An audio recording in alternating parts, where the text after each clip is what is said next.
Welcome to the Master My Balance podcast. Join your host, Melissa Boyle, as she explores aspects of life that influence your financial well-being and personal growth. And welcome to today's episode of Master My Balance. And today I have with me Áine O'Dea. Áine is a trained occupational therapist, and she has worked in the public and private sector for roughly 20 years, I think it is. Could you give us just a bit of an insight into her background was, but what you do now as well? Okay. So currently what I do is I provide a lot of coaching for adults with regard to their professional lives. Of course, some of the personal aspects will come in, but predominantly I work with professionals, supporting them in the workplace and to thrive. And very much from that perspective of looking at the neuroscience behind it. So obviously, I'll tell you in a moment, I have quite a significant clinical science background. So I really bring that into the coaching that I now deliver. And I've developed what I call the Neuro leadership coaching approach. And that basically means we're all a leader of our own lives. And in our professional and our personal life, we don't necessarily have to be a leader or a manager. But in order to be that leader and that owner of our own professional life, we need to understand it, and particularly understand our own thinking and brain styles. So I really bring a lot of the science from my own earlier career into the coaching that I deliver now and support people to achieve the outcomes that they want to achieve. You've worked with adults with, say, mental health. How would you have seen that impact their financial well-being, or would you have seen that over the years? Oh, significantly, Melissa, absolutely. And at different stages for different people. So it was certainly one of the things that I would have seen the most with, young adults. So when I say young adults, I mean like people over the age of 21, where in those early stages, where you're still learning a lot of life skills. Yes. That actually they would have really struggled to manage their finances, that money would have been very difficult, that you could start the week with, your money, but actually by midweek, there's nothing left. So really that piece of, because sometimes so we often think of, it can be hard to get our head around, what do we mean by mental health? Like, when you break your leg, you have rehabilitation to support that. And that actually it's going to take, same with mental health. If we've been unwell for a while, we need support to redevelop those skills, and we can lose skills, but we may not have actually even developed those skills in the, as a teenager or as a young adult in the first place. So for many people who have mental health issues, we see that financial support and managing finances can be difficult, and they need a lot of support. But what does this mean with my everyday life? The real practical stuff of budgeting, planning, prioritizing, future thinking, and, all of the pieces that actually allow us to live independently and well.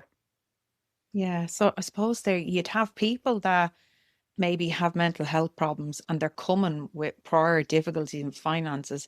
But then you have people, as you were saying, the injury that you had that had you out of work. You have people that might have had injuries that impacted their mental health. And even if they had the knowledge prior to that, they've lost it and they need to relearn it again. Absolutely. And I suppose with that comes as well that actually when you're out of work, living on, social supports that are provided by the government, it is difficult because actually you have a lot of additional expenses. And over the years, particularly when I was working in mental health services, budgeting was one of the things that I would have done a lot. Everything from helping people to plan and manage, the real simple things that we sometimes take for granted. Yeah. Getting the bus, knowing actually, I suppose now maybe with being able to tap more, it's easier. So being able to actually understand, how much will this cost me and what will I get in change? We sometimes take so much for granted as well when we think about independence with cooking and managing your finance. You go to Tesco and or any shop, and there's so many options. You can pick carrots in a plastic bag. You can pick organic carrots. You can pick, loose carrots. There's so many. So which one do you pick? And then they don't give you the price per carrot. They give you the price per weight. So how do you work it out? And that is really stressful. So if you come in and you're already experiencing stress or anxiety, going shopping and managing your money is even more stressful because you now have to budget in the moment. So as occupational therapists, we'll often do a lot of support around helping people to budget, to plan. Sometimes we'll even do that bit of supporting them, actually go and do the shopping with somebody to help them to build up those skills, because it's the financial skills, but then it's Yeah. also the psychosocial skills of managing anxiety, coping with the demands of the situation, getting there. So I think money has always been in finance a part of the occupational therapy role. Yeah, and that's what I learned over the last couple of weeks, because I was reading up more into your role and your background and what your career entails, and I just was taken aback by how involved that role is in helping somebody to, regain their stability in every way, not just physically and mentally, it's financially as well. You're helping them with Absolutely. independence, really, isn't it? It's to be able to live independently and be financially independent. And I suppose you have all those things that I'm thinking, the way you were saying the tap in there, the leap card. I just know for my son as well. He, like, I'll say, well, how much is on your leap card? Do you have enough left? I don't know. I'm just tapping it. And it's Yeah. like, it will beep at me when there's nothing left. So, I suppose for somebody that has been through mental health problems, it's even harder to help them to manage it. Yeah. 100%. And when you think about, you see, we need an awful lot of, like, there's a lot of skills, like thinking skills that help us to do that. Mm. So, like what you said there, I mean, your son is totally like, there's, I would say probably the majority of the adolescent population are like that. Because Yeah. actually in adolescence, we develop all those thinking skills of like planning and prioritizing and what we call self-monitoring. So Yeah. checking in, do I have enough? Will I be able to get there? So they're skills that we learn, they're thinking skills, or what we call executive functioning skills, but they help us to manage our everyday life so that we can engage in everything from getting the bus to actually getting a job. So if nobody teaches those skills, or Yeah. if we've been unwell at certain points, we can lose our confidence in how to use them.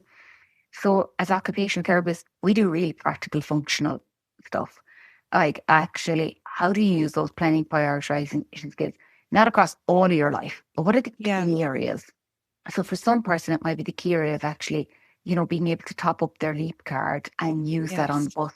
But for somebody else, it could be actually, my real goal here is that I want to actually be able to go to the local pool, or I want to be able to, I want to be able to work, or I want to Yeah. actually be able to play music. So we will analyze all the things involved in that occupation, whether it's the bus, getting the bus, cooking, school, college, employment.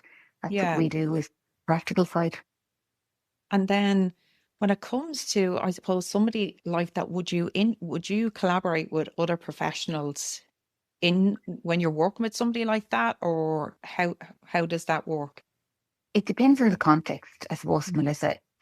Sometimes in public services, absolutely. So somebody might be referred by their GP, Yeah. or they might be referred maybe via community mental health team. So, and then if, we'll say, as part of a community mental health team, you'll have community psychiatric nurses, you'll also have a consultant, and you might have a range of other people on the team as well, like a social worker.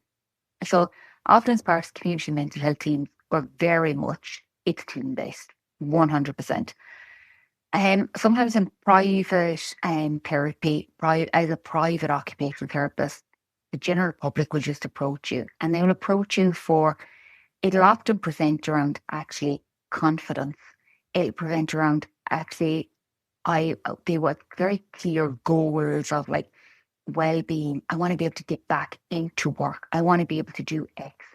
And then it's when you drill down through, that's the bit that we were saying actually, like when you help somebody look at their goals, then we drill into like, yes, here's all the skills as a person, psychologically, physically we need. But actually, what about all the environmental aspects then of it? What about all the pieces around of it as well, of actually that activity that we need to engage in? So we will really help the person to see what they need to do and support them on that journey. So very much looking at across all areas of mental health, psychological well-being, their physical health and well-being, and financial, or anything else that's relevant. Yeah. So say if there was somebody listening to this at home and they felt that they had a relative who maybe wasn't managing, or they were concerned about their financial behavior or them managing their finances, what would be the first step that they should do? Is it to their GP and refer them that way? Absolutely. Go and talk to your GP first of all. GP is a great port of call, and they also know you well. Okay. Yes. And they're the person that will be that community link all the time, particularly around the person's mental health and well-being. Yeah. So that then the GP can make that referral to primary care or to community mental health services. And then they can specify on that where the person needs most support.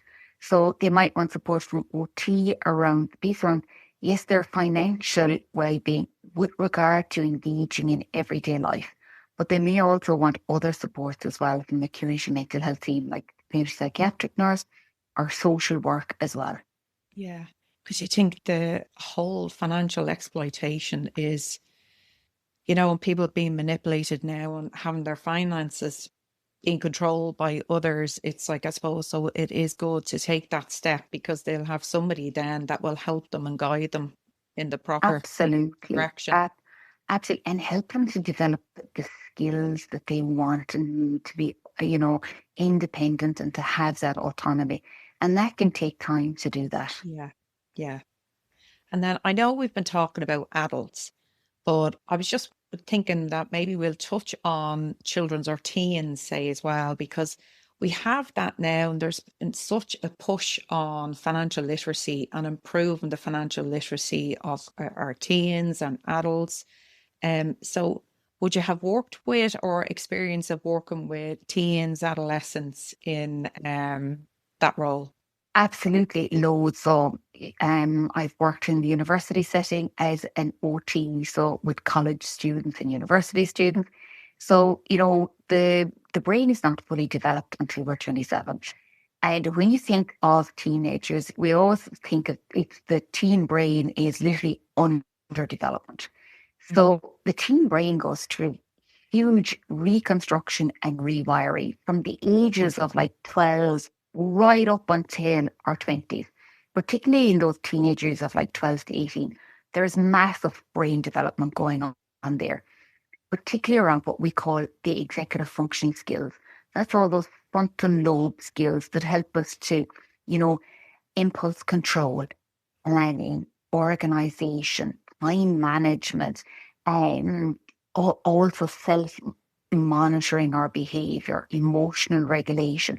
So all of those skills are literally being really developed in teenage years. So, the poor teenagers get such an awful hard wrap around, oh, they're moody and grumpy. Yeah. Well, they're going through massive brain development. So of course they're going to be moody and grumpy because it is just this constant rewiring. There's really massive, this huge development around working memory.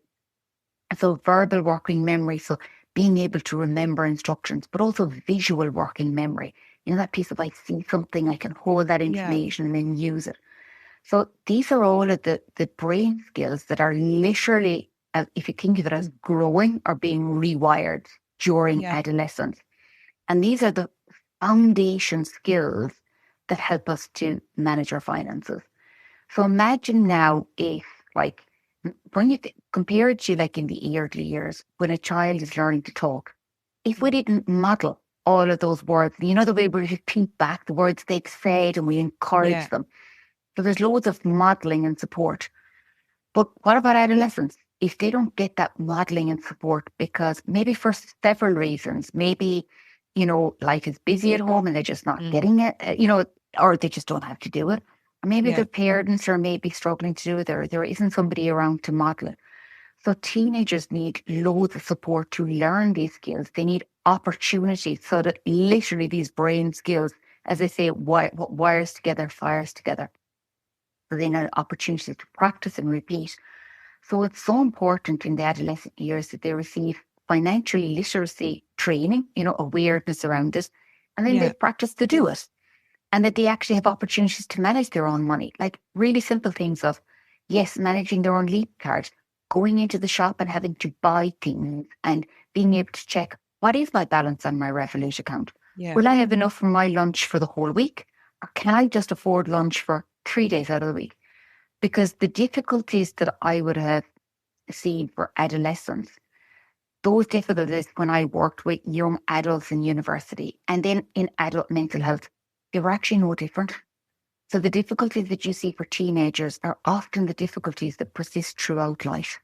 So if we can get in there early and support Yes. teenagers to develop these skills, we're really supporting their long-term financial outcomes, their socioeconomic outcomes around. So for me, I just think this should be embedded as a life curriculum around Yeah. actually how to learn those skills and use them Yeah. functionally. So we leave it there for this episode with Áine. Today was really about understanding how our mental health, routines and capacity can affect how we manage money day to day, especially during stressful or overwhelming periods. In the next episode, we'll talk more about practical supports, useful tools, and how occupational therapy can help people feel more in control of their finances. So join us then. Thanks for listening to this episode of Master My Balance. If you liked what you heard, then be sure to hit like and subscribe. And why not share with like-minded people? Until next time, you can follow us on all socials at Master My Balance. And we'll see you next time.